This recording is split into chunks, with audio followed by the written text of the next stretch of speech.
Hi class, my name is Alexandra Saldana and today I'm going to be sharing with you guys my discussion post 3.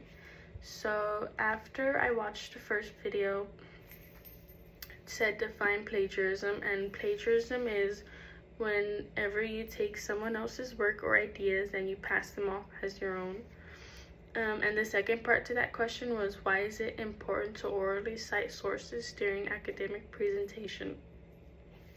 So the first main one for me is credibility. So just showing your audience that the information you've gathered is based on reliable research and not just your own personal opinion, because whenever you're presenting, we want to hear facts. We don't want to hear, or we can hear what you have to say, but it's more better if you give us reliable information that, it's reliable. Another one is academic honesty. So just giving the original author credit just because they wrote it, and you don't want to take it off as your own, because that's plagiarism right there. So just give them the credit. They deserve it. They wrote it. Just give them the credit. The second question is, how can you ensure that sources are credible for an academic presentation? Okay. So one thing you could do is see if the information they have is supported by evidence and matches other reliable sources. So you don't just have to go off that one. You can look at more sources and see if they kind of fall under the same thing and they're writing about the same thing.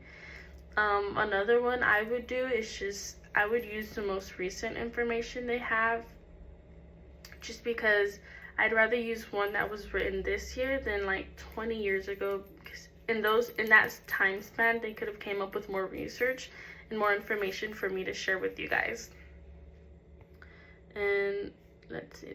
Oh, another one you can do is just making sure that the writer and author is credible, and not credible, but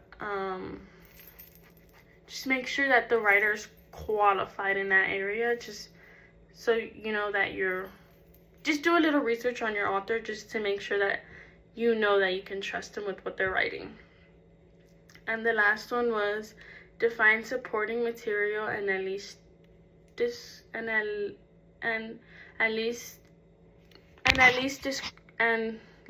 3 different type of supporting material.